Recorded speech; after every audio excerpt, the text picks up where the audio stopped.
La audiencia de la señora Carlota, de su hija y de su hijo, acusados de doble homicidio, continuará mañana. Familiares y amigos exigieron su liberación.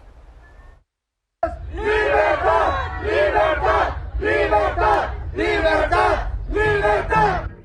Con gritos y mensajes de apoyo por un grupo de manifestantes fue que dio inicio a la continuación de la audiencia inicial para determinar la situación legal de Carlota N., la mujer de la tercera edad quien disparó contra supuestos invasores de su domicilio, ubicado en Chalco, Estado de México, el pasado 1 de abril.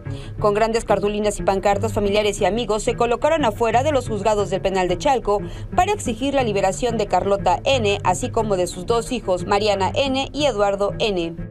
El gobierno no nos da otra alternativa a pelear. Tenemos 20 años peleando de que nos regresen nuestras casas.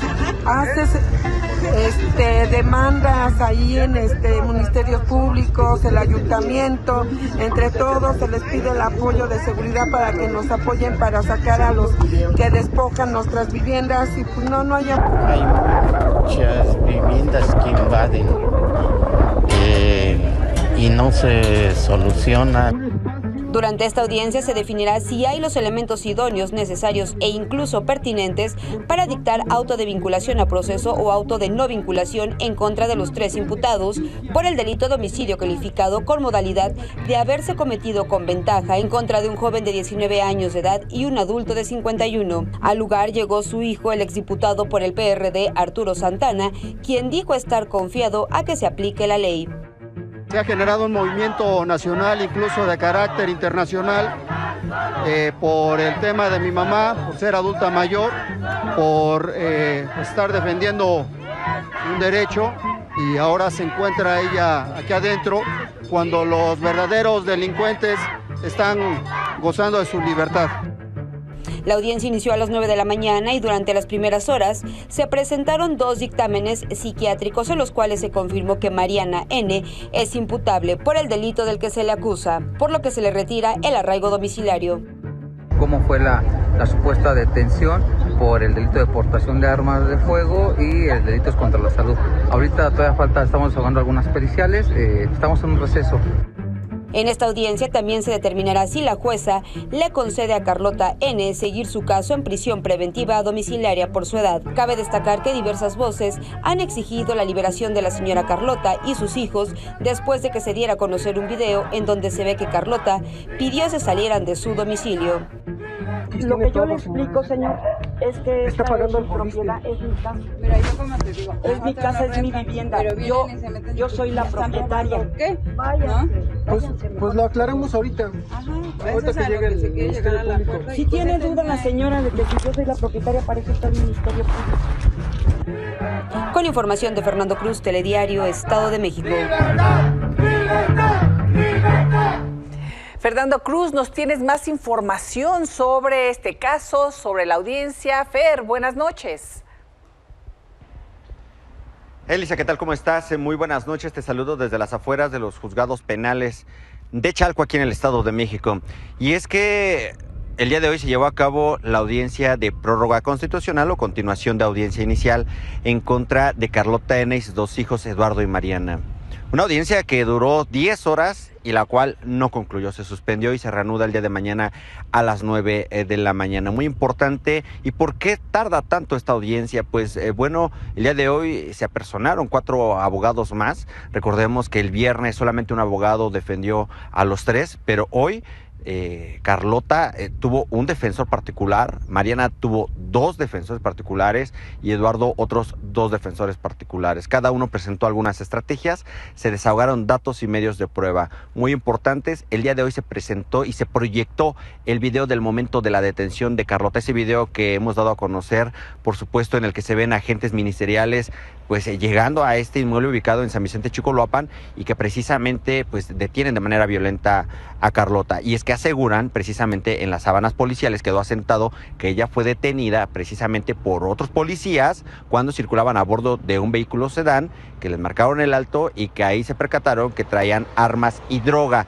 y no como pues se demostró en el video. Incluso para sustentar esto se presentaron 2 peritos, uno en informática que detalló fotograma a fotograma este video y otro en criminalística que también detalló el momento y el lugar de la detención. Mañana se espera que otro perito comparezca, que se desahogue este último dato de prueba y finalmente la juzgadora pues dicte auto de vinculación o auto de no vinculación a proceso. Muy importante, Carlota permanecerá en prisión toda vez que su abogado particular asegura llevará una audiencia especial, una audiencia para ella sola, para definir el cambio de medida cautelar. Pero eso podría ser en días posteriores. Así que al menos mañana se va a quedar tras las rejas, va a llevar su proceso en libertad y mañana se definirá si será vinculado a proceso o no los 3 investigados por el homicidio de 2 personas presuntos invasores en Chalco, Estado de México. Así las cosas, regresamos mañana a las 9 de la mañana. Muy bien, Fer, larga audiencia y estaremos pendientes con lo que pase mañana en este caso. ¿Qué caso, eh? Vamos a ver qué deciden. Y esta tarde, en otra de los momentos dolorosísimos que han sucedido aquí en nuestro país y en particular en la Ciudad de México, con el accidente que hubo en el Festival Ceremonia. Bueno, esta tarde fue sepultada ya en Aguascalientes, Berenice Giles, la fotoperiodista de 28 años que murió por esta negligencia en el festival. Familiares, amigos y seres queridos se despidieron de la joven en el Panteón San Ignacio. Su padre, Raúl Giles, agradeció el tiempo compartido con su hija y también se refirió al comunicado que publicó ayer Diego Jiménez Labora, organizador del festival. No debo pronunciar nada al respecto porque en el fondo pues sigue siendo una declaración por parte de la empresa, es su sentir y al final de cuentas pues todo esto es hasta qué punto es un acercamiento o que le llaman acercamiento, entonces mejor lo dejo en stand-by y ya posterior ese punto lo va a tener que ya tocar la línea judicial. Bueno, y sobre las condiciones de la prensa, de los comunicadores, de la libertad de expresión, del derecho a la información, la organización Artículo 19 presentó el día de hoy su informe Barreras informativas, desafíos para la libertad de expresión y el acceso a la información en México, en donde señala un retroceso en derechos humanos agudizado por barreras implementadas por el Estado. Tan solo el año pasado se registraron 639 agresiones contra la prensa, incluidos 5 asesinatos de periodistas, solo el año pasado.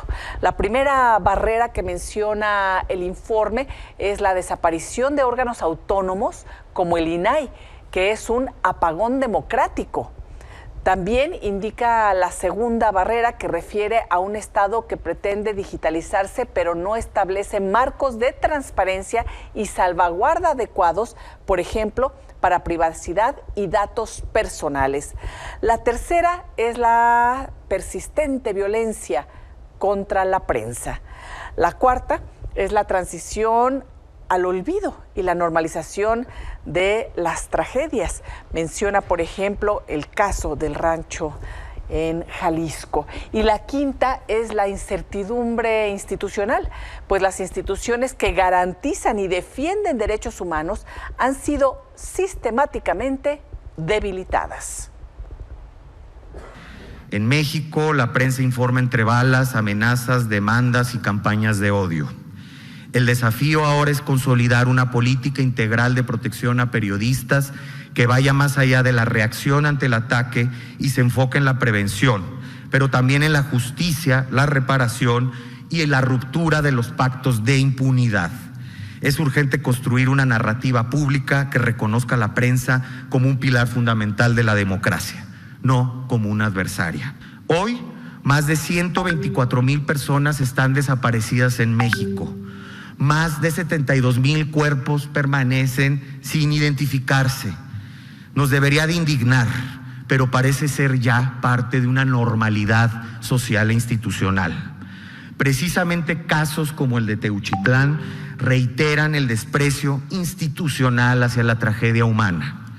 El Estado se ha preocupado más por los titulares que por las víctimas, más por su imagen que por la justicia, más por la semántica que por la verdad. México necesita una política de verdad y memoria que no tema señalar responsabilidades pasadas y actuales. Bueno, y en medio de toda esta situación y lo que refería Leopoldo, el caso en particular en Jalisco sobre la desaparición de personas en este rancho, las huellas de restos calcinados, en fin, las ropas abandonadas y sobre todo las madres buscadoras y los padres intentando encontrar a sus seres queridos. Bueno, allá en Jalisco, el día de hoy, la desaparición de 4 estudiantes de la Universidad de Guadalajara en un lapso de 7 días ha encendido ya las alarmas entre autoridades y la comunidad universitaria que se ha manifestado este día. El primero en desaparecer fue Edgar Axel Ríos Ursúa, de 15 años, visto por última vez el 27 de marzo en la colonia Olímpica.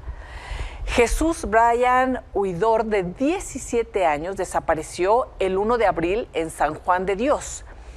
El 3 de abril se reportó la desaparición de Miguel Alejandro Medina del Castillo, también de 17 años, en la colonia San Rafael. Y José Luis Arciniega Nieves se encuentra desaparecido desde enero de este año. Carla Plante, rectora de la Universidad de Guadalajara, señaló que están dando seguimiento a estos 4 casos. Pero además no son 3 estudiantes, tenemos 4 estudiantes desaparecidos, no más que los últimos 3 fueron en las últimas 2 semanas. El otro fue lamentablemente en enero. Nosotros desde el inicio, desde el momento en que sabemos que hay alguien que desapareció de la comunidad, sea estudiante, trabajador administrativo, operativo o académico, nos ponemos en contacto inmediatamente con las familias para ver de qué manera podemos ayudar y las vamos acompañando hasta donde ellas nos lo permitan. La titular de la Comisión Nacional de Búsqueda, Teresa Guadalupe Reyes, rechazó que vaya a presentar su renuncia al cargo. Y es que ayer, en la jornada de diálogos entre la Secretaría de Gobernación y colectivos, madres buscadoras pidieron su renuncia y, por cierto, también la de la Comisionada Nacional de Derechos Humanos, Rosario Piedra. Guadalupe Reyes mencionó que lo que sí se hará es mejorar el trabajo en la Comisión Nacional de Búsqueda y se revisarán los perfiles de los funcionarios que tienen contacto directo con las víctimas. ¿Y vos qué les dice usted? No tengo nada que explicarles, estoy para servirles, estoy para ayudar y en la comisión hacemos nuestro máximo esfuerzo por servir y ayudar de acuerdo a nuestras funciones, a nuestras facultades, con una gran renuncia. ¿No renunciará? No, por el momento no creo que sea necesario o que tenga que dar una explicación sobre eso. Y en medio de esta crisis humanitaria que hay en México por la desaparición, el Comité de la ONU contra la Desaparición Forzada informó sobre la activación del procedimiento del artículo 34 contra México, esto ante la situación de desapariciones forzadas, luego de las críticas y la negación de la propia presidenta Claudia Sheinbaum sobre la desaparición forzada en México y del Senado de la República. La ONU señala que expertos independientes supervisan la aplicación de la Convención para la protección de todas las personas contra desapariciones forzadas. También que es uno de los procedimientos que el comité puede aplicar para alcanzar estos objetivos, que las decisiones las adopta como órgano colegiado después de un análisis exhaustivo de toda la información disponible y que la decisión se adoptó por consenso sobre la base de denuncias recibidas desde el año 2014. Y mientras que el presidente del Senado, Gerardo Fernández Noroña, insistió que, según él, en México no hay desapariciones forzadas desde el Estado, bueno, la situación y los datos indican otra cosa. Hablando de desapariciones forzadas. Sí, pero si no hubiera habido cámaras, los hubieran desaparecido. No, si mi abuelita no se hubiera muerto todavía viviría. Sí, eso no tengo la menor duda. Y si tuviera ruedas sería bicicleta. A ver, yo vuelvo a insistir. No hay desapariciones forzadas ni del gobierno del compañero presidente López Obrador, ni del gobierno de la compañera presidenta Claudia Sheinbaum Pardo. Hay un número grande de desapariciones, está la Secretaría de Gobernación en diálogo con las madres buscadoras, se va a tomar los meses que sea necesario ese diálogo para hacer marco jurídico que ayude todavía con mayor fuerza a atender y resolver ese tema que es una herida abierta indiscutible. Nadie está discutiendo eso. Bueno, pese a la retórica oficialista, pese a los dichos que hemos escuchado de que no hay desaparición forzada, que no hubo en el sexenio de López Obrador, que no existe ahora, bueno, hay datos y hay cifras oficiales.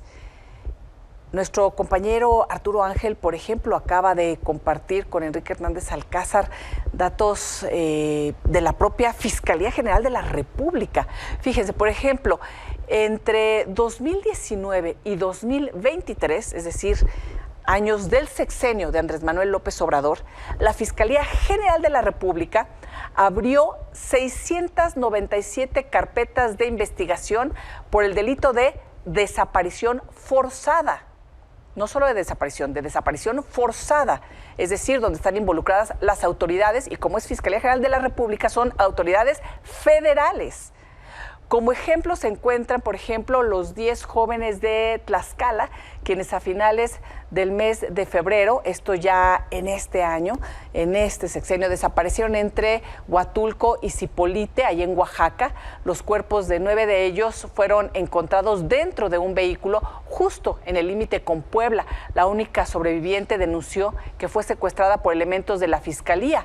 Al día de hoy hay 2 policías de Huatulco detenidos, es decir, autoridades, es decir, desaparición forzada, pero el caso no ha sido esclarecido. Y le comentaba que en estos son los casos, porque han surgido muchos en las redes de ejemplos, cuando decían, digan un solo caso reciente o en este sexenio, pero sobre los casos que ha documentado ahora Arturo Ángel, es muy importante comentarlos porque se dieron en los primeros años y casi hasta el final.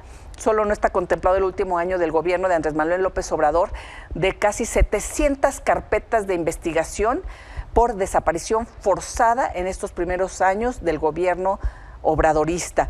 Casos en donde los implicados son agentes federales.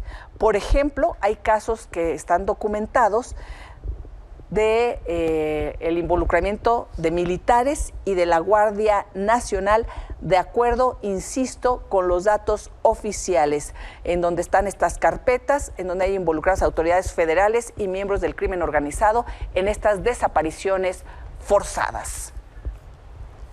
Y en Guerrero, 11 hombres fueron asesinados después de haber sido sacados de sus casas en la comunidad de Rancho Viejo, municipio de Tecuanapa.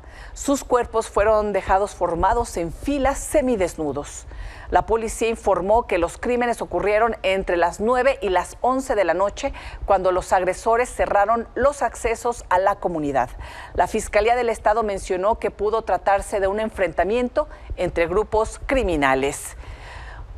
Y también el exalcalde de Eleodoro Castillo, José Concepción Hernández Solano, fue encontrado muerto en una camioneta junto con 2 hombres más en la carretera hacia Tlahuizapa, municipio de Chilpancingo, allá en Guerrero.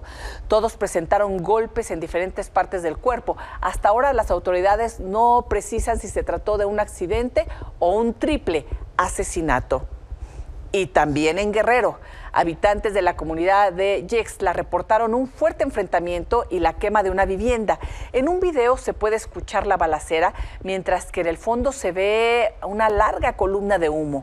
Algunos vecinos comentaron que el domicilio incendiado pertenece a un hombre identificado como Héctor, pero se desconoce si estaba en su casa cuando fue atacada. Elementos de la Guardia Nacional y Policía del Estado desplegaron un operativo, pero no han dado aún información.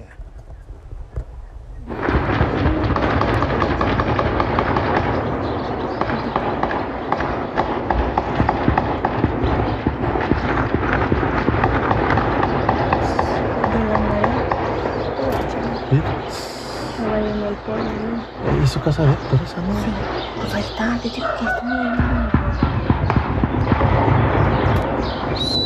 Era el eco, ¿verdad? ¿Que se oye para allá?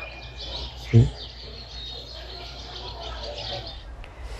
Y en Sinaloa, 3 personas murieron calcinadas tras un ataque armado a una vivienda en la colonia Miguel Hidalgo. El hecho ocurrió la tarde de este miércoles en Culiacán, donde hombres armados dispararon contra la casa y luego le prendieron fuego.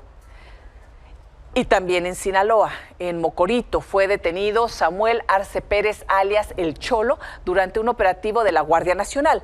La captura ocurrió en la comunidad de La Huerta. El detenido fue relacionado como la mayor cantidad de detenidos que ha habido en estas operaciones de la facción de los Chapitos. Ya se encuentra bajo resguardo del Ministerio Público.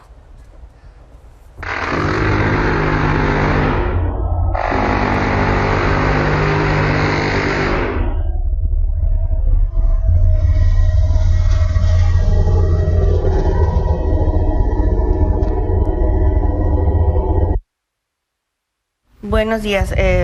En caso de los operativos federales, esta vocería todavía no tiene información de los resultados de los mismos. Estamos también en espera de cuáles fueron estos. De igual manera, son operativos federales y estaríamos esperando que nos remitieran la información.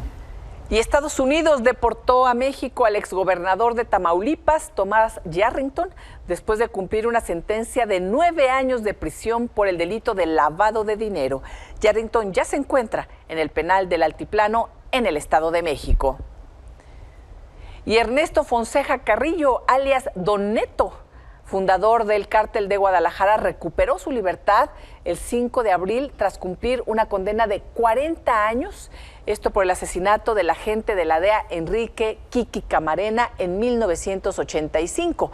Desde 2016, por su edad y su salud, se encontraba en prisión domiciliaria en Atizapán, en el Estado de México. A sus 95 años evitó la extradición o la entrega a Estados Unidos. Recuerden que el gobierno de la doctora Claudia Sheinbaum entregó a 29 capos de la droga a Estados Unidos, entre ellos a Caro Quintero, quien era parte de este grupo de narcotraficantes del Cártel de Guadalajara, involucrados en el secuestro, la tortura y el asesinato de Kiki Camarena, el agente de la DEA. Bueno, Don Neto libró esa extradición o esa entrega en este caso junto con los otros 29 capos por la edad, pero recordarán que Caro Quintero se encuentra ya, se ha adelantado, por cierto, también la próxima audiencia de Caro Quintero y la Fiscalía. Para Caro Quintero, la Fiscalía de Estados Unidos está pidiendo la pena de muerte. Una pausa y volvemos con más información. Se difundieron imágenes donde se ve al creador de contenido, James Stephen, mejor conocido como MrBeast. Bueno, famosísimo, creo que rompe ahí las redes este creador de contenidos. Bueno, estaba visitando la zona arqueológica de Calakmul, en Campeche. Estaba un dispositivo de seguridad tremendo. Ahí estaban los elementos de la Guardia Nacional resguardando su visita y, por supuesto, ahí estaba también para tomarse la foto con el creador de contenidos, la gobernadora Laida Sansores, quien presumió haber tenido la oportunidad de guiar al youtuber más famoso del mundo.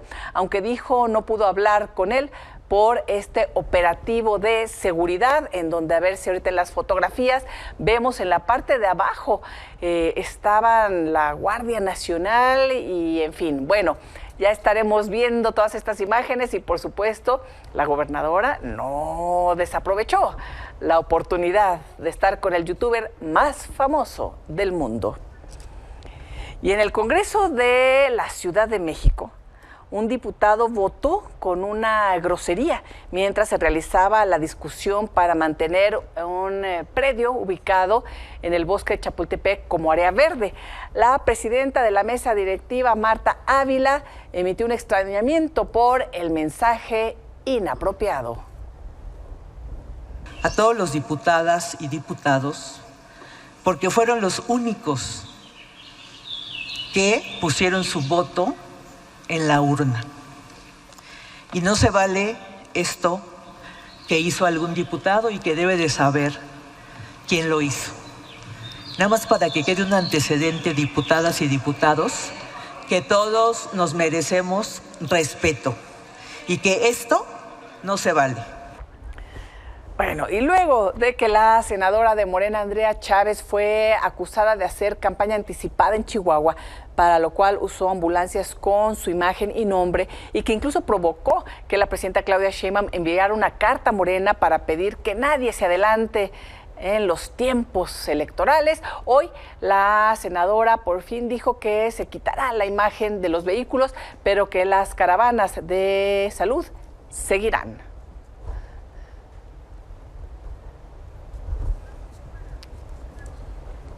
Y una vez más, la segunda sala de la Suprema Corte de Justicia de la Nación no pudo sesionar por falta de quórum debido a que la ministra Lenia Batres no llegó a la sesión. Funcionarios judiciales indicaron que la ministra avisó a la sala que llegaría tarde y que le respondieron que no había problema, que la esperarían, pero que no lo hicieron. Apenas el pasado 12 de marzo, la ministra reventó la sesión de la segunda sala en protesta por un intento de resolver ilegalmente un asunto del empresario, indica ella, ilegal, de Ricardo Salinas Pliego, y señalaron funcionarios judiciales. Bueno, y nosotros continuamos con las entrevistas porque, pues sí, esto se va a modificar. Hay 3 ministras que van a continuar o que quieren continuar. Vamos a ver, hay que esperar a la votación de la elección judicial. Pero bueno, la Suprema Corte va a cambiar y hemos estado escuchando los perfiles de todas y todos los candidatos para formar parte de este máximo tribunal del país. Verónica Elizabeth Ucaranza Sánchez, magistrada del Supremo Tribunal de Justicia de Jalisco y candidata a ministra de la Suprema Corte de Justicia de la Nación. Bienvenida, gracias por acompañarnos. Gracias. Muchas gracias, en verdad, la oportunidad. Gracias, magistrada. ¿Tú sí asistirías a todas las sesiones? De hecho, yo soy magistrada que en este momento tiene una licencia. Ajá. Creo que ese es el primer enfrentamiento que tienes que hacer. Retirarte de la función. ¿Pediste la licencia para poder entrar ya a la contienda rumbo a la Suprema Corte de Justicia de la Nación? Claro, si se dice no más privilegios, vamos encontrando el piso parejo. Todas y todos igual, en las mismas condiciones. Pedir licencia para estar precisamente las 24 horas haciendo lo que la propia Constitución dice. Haciendo campaña, bueno, hay que hacerlo como es, con dignidad y con una respuesta que la sociedad requiere y que el pueblo exige. Sí. ¿Cómo fue tu proceso para decidir participar en la próxima elección judicial? Primero, con mucho cariño a mi institución, que es la institución de justicia. 30 años queriendo a una casa de justicia donde se imparte justicia. Ese por un lado. 2, tener mucha empatía. La empatía te permite hacer una construcción ante el cambio y decir y tener resiliencia. Es decir, hoy llegó el cambio, se requiere el cambio, legitímate. Y entonces de mi tribunal, por ejemplo, fui la única que participó de un Poder Judicial del Estado de Jalisco y que bueno, hoy permite estar mi nombre en la boleta. ¿Cómo fue eso? Por amor a lo que hago, con responsabilidad, pero sobre todo con decisión, porque los últimos 30 años así lo he hecho, de cara a mi Jalisco y hoy a todo México. 30 años que has estado en dónde, magistrada. ¿Cómo ha sido también este proceso? ¿Has realizado una carrera judicial? ¿Has tenido que competir con otras colegas, con otros colegas? ¿Cómo ha sido tu caso en particular?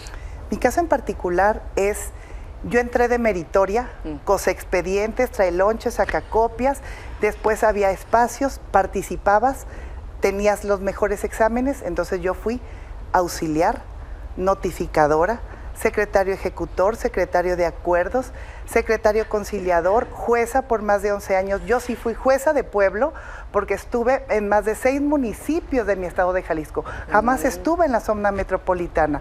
Estuve en Sayula, Totonilco, Mascota, Tequila. Entonces, después, casi 11 años de jueza, sale una convocatoria para la magistratura y yo fui quien tenía las mejores credenciales. En ese momento se verificaba y se hacía un beneficio con el concepto de paridad, es decir, eran las primeras mujeres que bajo este derecho entrábamos y yo era de las pocas mujeres participando. Y en ese momento yo ya tenía algunos posgrados, ya tenía 2 doctorados, es decir, ya traía algunas credenciales que me permitieron ser la mejor evaluada y ser la tercera mujer magistrada que integraba un tribunal en Jalisco. Eso era también de lo más importante. Y entonces que me tocó seguir tocando la puerta, abrir brechas para muchas mujeres en el estado de Jalisco y en muchos estados. Por eso hoy acudo a muchos estados porque nos conocemos en el trabajo, nos conocemos en las fiscalías, nos conocemos en los tribunales de justicia, tanto estatales como federales. Me tocó incluso en la Corte participar echando lápiz en el segundo protocolo para juzgar con perspectiva de género. Mi especialidad es los derechos humanos, es el acompañar las causas, es sensibilizar, es potencializar las habilidades del funcionario público, de la funcionaria pública, para hacer lo que nos hace falta, que es la debida diligencia. Y alguien dirá, ¿y cómo lo has hecho? Hacer lo correcto en el momento adecuado, como es precisamente hoy el haber pedido licencia. Sí, es un primer paso necesarísimo que, bueno, no todos lo hicieron, no todas lo hicieron. Es más, creo que muy pocas, ¿no?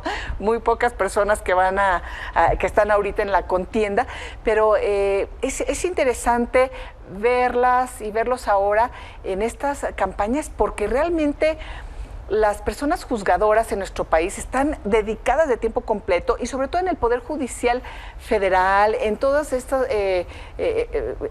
escaños que van escalando, necesitan dedicar muchos estudios. Creo que es algo de lo que poco se conoce porque es un poder que la gente no tiene tanta cercanía por la propia naturaleza del Poder Judicial. Entonces tienen que estar estudiando, presentando exámenes y por supuesto resolviendo casos y estudiando mucho, en fin. ¿Cómo es ahora salir de pronto a comunicar, a tratar de que la gente los conozca y las conozca un poco más? Pues yo lo quiero decir con mucho agrado y también con mucha humildad. Yo siempre he sido de calle. Yo he sido una magistrada de puerta abierta, de piso constante de todos los días. Yo te puedo decir que todavía hace 15 días, en Natural desde diciembre, tenía agendado, por ejemplo, Veracruz, por el 8M. Tenía agendado San Luis Potosí, tenía agendado otros 2 estados, donde acudo precisamente a los temas de capacitación. Yo te puedo decir que en el año pasado capacité más o menos unas 5,000 personas. Y el antepasado igual, dejé una plataforma de más de 52,000 sentencias dictadas con perspectiva de género, de la capacitación que surgió de mi participación en los espacios. Es decir, yo lo digo con mucho agrado, siempre he sido de calle, siempre he sido cercana. Hoy, desde luego, no es lo mismo, no sabes cómo hablar de ti, ese es un tema.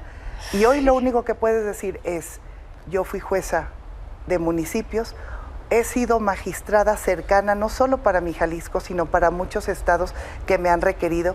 Incluso era la encargada de ser el enlace de Jalisco ante la Suprema Corte de Justicia. Pero de aquellas que tallábamos lápices, que hacíamos precisamente productos en donde hoy en día la humanización es necesaria. A mí, lo digo con mucho agrado, no me ha costado trabajo. Lo único que tiempo te hace falta. Pero entonces hoy es una forma de legitimarte. ¿Cómo? Esas somos nosotras, esas somos las personas que requerimos llegar, y en especial Verónica Ucaranza. Verónica Ucaranza, que siempre ha sido cercana, que siempre ha acompañado causas, que tengo de todos los asuntos colectivos. ¿Cómo cuáles? Por ejemplo, a ver, alguno de los asuntos que tú recuerdes, por ejemplo, les digo yo que en tu vida. El día de ayer, antes de venir a la Ciudad de México, llegué al municipio de Atotonilco, el Alto Jalisco, donde yo también fui jueza. Antes de entrar a la conferencia me detuvo un abogado y me dijo, ¿se acuerda de aquellos 3 niños que usted no regresó a Estados Unidos porque decidió que la madre tenía que estar con sus hijos y no regresarlos? Me dijeron, hoy un niño tiene 16 años y quería venir a escucharla en su conferencia. Y entonces yo casi lloraba de emoción al saber que hice lo correcto. Ese es administrar justicia.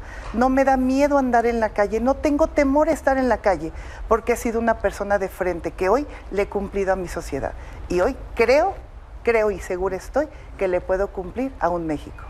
Verónica Carranza, muchísimas gracias por estar con nosotros, estar aquí en el estudio y que las personas puedan conocer a otra de las personas y en particular de las mujeres que están participando para llegar a ser ministras de la Suprema Corte de Justicia de la Nación. Muchas gracias, en verdad, esta oportunidad, y yo creo que lo podemos lograr. La Suprema Corte de Justicia sigue requiriendo personas que sean eso, cercanas, sensibles y muy sororarias. Muchas gracias. Gracias, magistrada. Buenas noches. Buenas noches.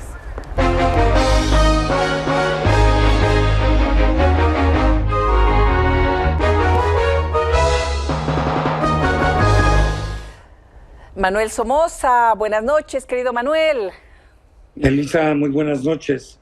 Hoy fue un día muy importante para los mercados, porque Donald Trump, en primer lugar, reculó sobre su decisión del 3 de abril, y lo que hizo fue, bueno, primero le subió más los impuestos a China, los aranceles, se los subió del 104 al 125%, una tontería mayúscula, pero luego le dio una pausa de 90 días a todo el desastre que organizó el día 3 de abril.